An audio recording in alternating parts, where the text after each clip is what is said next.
ভালোবাসা সুন্দর, কিন্তু ভালোবাসার মানুষ যখন হারিয়ে যায় ব্যাপারটা খুবই কুৎসিত, দেয়া যায় না। আর এই মনে মানুষগুলো আবার কখনো নিজেকে বোঝাতে পারে না, শেষ হয়ে যায়, কেউ থাকে না। অফিসার বাজে লোকটা আমাকে দর্শন করতে দিয়েছে। বোন আমার বান্ধবী আমাকে একটা মেয়ে তুমি মুখে চলে মানুষ একটা। আমি যদি ভুল না হয়ে থাকি, এটা আমাদের বাড়ি, রাইট? সবাই ফ্যামিলি মেম্বার এখানে। নাটকের শুটিং স্পটও না, তাহলে বাড়ির ভিতরে এটা কোন ধরনের নাটক চলতেছে আমাকে একটু বলবো।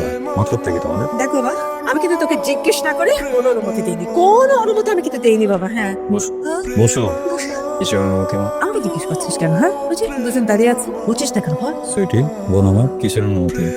ইয়ে মানে ভাইয়া একদিনের জন্য আমাদের কলেজ থেকে ঢাকায় ডিবেট কম্পিটিশনে নিয়ে যেতে চায়। আমি আর নেহা তো ডিবেট যাবে, ডিবেটার। একটা বিষয় বলতাম না, সিম্পল একটা বিষয় নিয়ে এই ধরনের নাটক করছো, মনে হচ্ছে যে আমি একটা জানজিল মানুষ। কেন? তুই তো তুমি আছিস তো। কে? না, বাবা দেখ, আমি তোকে খুব ভয় পাই, একদম শুনে শুনে কথা। মানে আমার বাপকেও আমি এত ভয় পাই না, সবসময় মনে হয় যে তুই ছিল কম, বাপ বেশি। আমারও সেটাই মনে হয়, ভাইয়া কম বাবাই বেশি।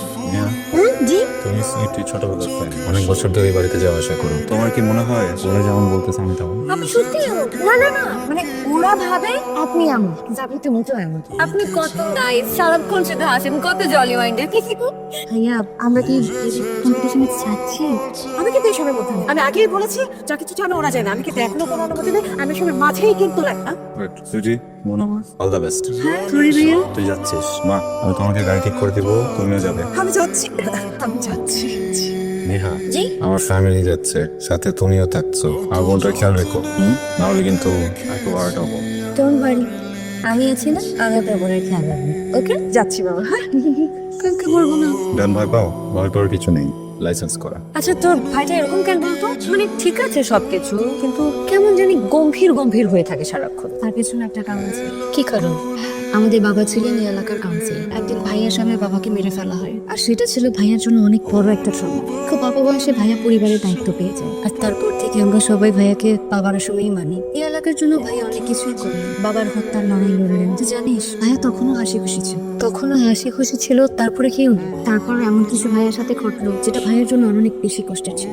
কি সেটা? ভাইয়ের জীবনে স্বপ্না নামের এক মেয়ে আসে। তারা দুজন দুজনকে অনেক ভালোবাসে, তাদের সম্পর্কটা ছিল অনেক সুন্দর। একদিন হঠাৎ করে স্বপ্না আপুর বাবা তার বিয়ে ঠিক করে অস্ট্রেলিয়ার এক প্রবাসীর সাথে। আর স্বপ্না আপু বিষের বোতল হাতে নিয়ে বলে বিয়ে করলে সে রকিকেই করবে, আর তা না হলে বিষ খাবে। তারপর আর কি, সবকিছু তার পরিবার মেনে নিল এবং তাদের দুজনের বিয়েও ঠিক হলো। বিয়ে তো ঠিকই হয়ে গেল, তারপর আবার কি সমস্যা হলো? বিয়ের দিন আমরা বরযাত্রী হয়ে যাওয়ার প্রস্তুতি নিচ্ছি, ঠিক সেই সময় খবর আসে এই বাড়িতে আগুন লাগে। আর সেই আগুনে স্বপ্না আপু পুরো একদম তত্ত্ব হয়ে যায়। ভাইয়া সেখানে যায়, যে দেখে তার ভালোবাসার মানুষ, আত্মীয় স্বজন, পরিবার, তার আর কেউ বেঁচে নেই। আর তারপর থেকে ভাইয়ার মুখের হাসিটাও চলে যায়। তুই জানিস আমি আমার আগের ভাইয়াটাকে না অনেক মিস করি। ইস, আবার যদি আমার ভাইয়াটাকে আগের মতো ফিরে পেত। ভাইয়া প্রতি রাতেই স্বপ্ন আপুর কবরে যায়। রকি! এদিকে এসো। জি? কি করলো এটা? কি করলাম? না, তুমি করতেছো আমার সাথে? মানে নাম ধরে রাখছো? আমি না না না, আমি নাম ধরে ডাকি নাই। তাহলে? আমি তো বলছি রকি ভাইয়া। ভাইয়া বলছো? আমি না আসলে আপনাকে মারিনি, সুইটিকে ভেবে আমি আপনার উপর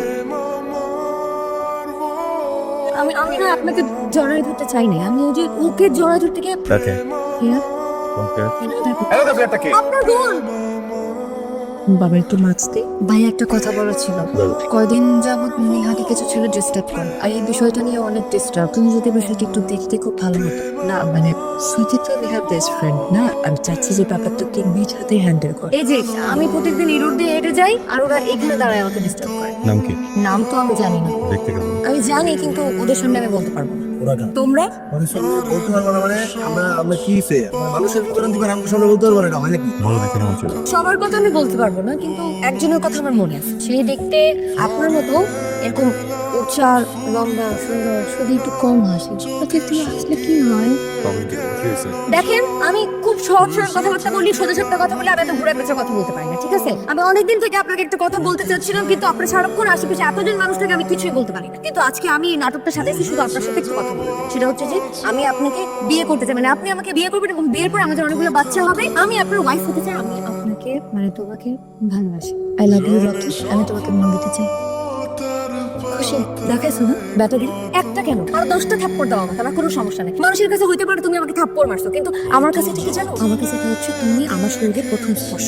আমি তোমাকে ভালোবাসি। দেখো মেয়ে, তুমি আমার ছোট বোনের ফ্রেন্ড, সে আমার থেকে অনেক ছোট, এই জন্য কিছু বললাম না। নেক্সট টাইম যদি আমার বাবার বাড়ির আশেপাশে দেখো, হইছে তো, ভালোবাসো না ওই মেয়েটাকে? প্রত্যেকদিন যাও ওর কবরে, আমিও যাই প্রত্যেকদিন গিয়ে ওর কবর পরিষ্কার করে দিয়ে আসি, কারণ আমি তোমাকে ভালোবাসি। তোমার কি মনে হয় তুমি যদি অন্য কারোর সাথে জীবনটা সুন্দর করে সাজাতে হলে তোমার সাথে চিট করো? তো ফ্রেন্ড কি অসুস্থ নাকি? আসে নাকি? হ্যাঁ, আমি সঠিক বলতে পারবো না, অনেকদিন ধরে আমার সাথেও দেখা করে না। ওকে বাড়িতে আসতে বলে যে শুধু নাকি ও ব্যস্ত আছে। ভাই দেবো ভাইয়া, হঠাৎ করে তুমি ওর কথা জিজ্ঞেস কেন করলে? এমনি জিজ্ঞেস করছি। আপনার এখানে ভাবি, আপনি আমার যেরকম দেখতেছেন আমি কিন্তু এরকম ছিলাম না। নেশাপানি করতাম, চিন্তাই করতাম, এটা নিয়ে লাইফ মনে করতাম, এটা নিয়ে পড়ে থাকতাম, অনেক কিছু মনে হতো নিজের। রকি ভাই না আমারে বুঝাইছে এটা আসলে লাইফ না। আমরা সেই জায়গা থেকে রকি ভাই নিয়ে আসছি। রকির বাবারে যে লোকটা খুন করছে, আমি ওই লোকটার ছেলে। আমার বাবাই রকির বাবারে খুন করছে। সাজাও হয়েছে, বাবার ফাঁসি রায় হয়েছে, কিন্তু আমি তো ছেলে না। এখন এই অবস্থায় মানে বাবার ফাঁসি রায় হয়ে গেছে, সন্তানের জীবনে যেটা প্রভাব পড়বে আমার পড়ছিল। আমি ছিটকে পড়ছিলাম না, ধরে নাও রাস্তার ভিক্ষুক হয়ে গেছিল। ওখান থেকে আমার কে ফিরে আসছে জানো? ওই ছেলেটা ফিরে আসছে, যে ছেলেটার বাবাকে আমার বাবা খুন করছে। ও উল্টা আমার স্বাভাবিক জীবনে ফিরে আসছে। যত কষ্ট হইল তুমি ভাবি রকির পিস ছাড়বা না, বুঝছো? আমি তোমার কথা দিতেছি, আজ হোক কাল হোক রকি তোমার উপর দুর্বল হবেই। হ্যাঁ বাবা, আর আপনার কাছে আমার রিকোয়েস্ট, ভাই যদি এরপরেও আপনার চোর মারে, আপনার যদি কষ্ট হয় আপনি আমাদের মারবেন, তারপরেও ভাবি প্লিজ আপনি হাল ছেড়েন। জাস্ট এতটুকুই করার ছিল, এখন আপনি আসতে পারেন। কি চাও তুমি? কিছু না, আগের একটা হিসাব বাকি ছিল সেটা আগে ফেরত দেবো, তারপর যাবো না সেটা বলবো। কি হলো? আমি তো ভেবেছিলাম যে তোমাকে একটা চর দিলে তুমি আমাকে 10টা চর দিবা, কিন্তু আমি চর খাবো না এটা কিন্তু ভাবিনি। আমিও ভাবিনি এই বয়সে এসে নিজের থেকে 10 বছরের ছোট একটা মেয়ের হাতে চর খাওয়া, সেই চরটা হজম করো। তুমি হজম করলে কেন? প্রথমত সেদিন তোমার গায়ে হাত তুলেছিলাম, এখন কাওয়ারদের মতো একটা কাজ করছি। আর দ্বিতীয়ত জানি না ন্যাকামি করো কেন? হ্যাঁ, মেয়েদের মতো ন্যাকামি করো কেন? এরকম ন্যাকামি তো আমার করার কথা, তুমি ন্যাকামি করতেছো কেন? আবার বলে জানি না, মানে আমি না বুঝতেছি যে মানুষটা পুরো দুনিয়ার সামনে নেতাগিরি করে বেড়ায়, সে আমার সামনে দাঁড়িয়ে খুকিদের মতো বলতেছে জানি না। আমার কিন্তু সত্যি হজম হচ্ছে না। কেন এসেছে সেটা বলো। কারণ তুমি খুব করে চাচ্ছিলা যে আমি তোমার সামনে আসি, তুমি আমাকে খুব মিস করতেছিলা তাই না? কিন্তু তুমি বলতে চাও না। আবার আমি এটাও জানি যে আমাকে না দেখে তোমার খুব মন খারাপ হচ্ছে। শোনো, আমি কিন্তু এরকম ছ্যাঁচড়া মেয়েদের মতো না যে ছেলেদের পেছন পেছন ঘুরে বেড়াই। আমি শুধু একজনের পেছনেই ঘুরে বেড়াই, আর ওই একজন তো আমাদের এক্সেপশন। আর ওই যে ওই দিন যে থাপ্পড়ের ঘটনাটা ঘটছিল না, সেটা কিন্তু আমার একটা প্ল্যান ছিল, এটা কিন্তু সুইটের প্ল্যান ছিল। শুধু সুইটের না, আন্টিও কিন্তু এটাতে। দেখো তুমি প্লিজ সুইটিকে কিছু বলবা না, সুইটি তো চাইতে করে নাই, আন্টিও তো ছিল, মানে উনিও আমাকে বলছে তোমার কথা। আর শুধু আন্টি না, জিম ভাইয়া, রাশেদ ভাইয়া, ওরাও আমাকে বলছে, সবকিছু বলে দিচ্ছে। কারণ তোমাকে এই অন্ধকার থেকে বের করতে হবে, ওরা কেউ পারবে না, ওরা তোমাকে অনেক ভয় পায়। আমিও ভয় পাই, কিন্তু আমার ভয়ের পেছনে একটা অনুভূতি কাজ করে, যেটা ভয়ের থেকে অনেক বেশি। এই অনুভূতিটা হচ্ছে ভালোবাসা। আমি তোমাকে ভালোবাসি রকি। প্রেম ভালোবাসায় শব্দগুলোকে মানুষের কি কমিয়ে ফেলে, দুর্বল করে ফেলে, পার্সোনালিটি কমিয়ে ফেলে।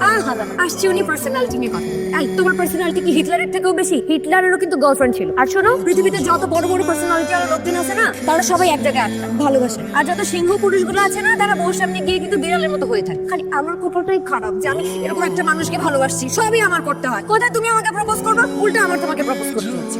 ভালোবাসা সুন্দর, কিন্তু ভালোবাসার মানুষ যখন হারিয়ে যায় ব্যাপারটা খুবই কুৎসিত নেওয়া যায় না। আর এই মনে মানুষ আবার কখনো নিজেকে গোছাতে পারে না, শেষ হয়ে যায়, কেউ থাকে না, হারা যায়।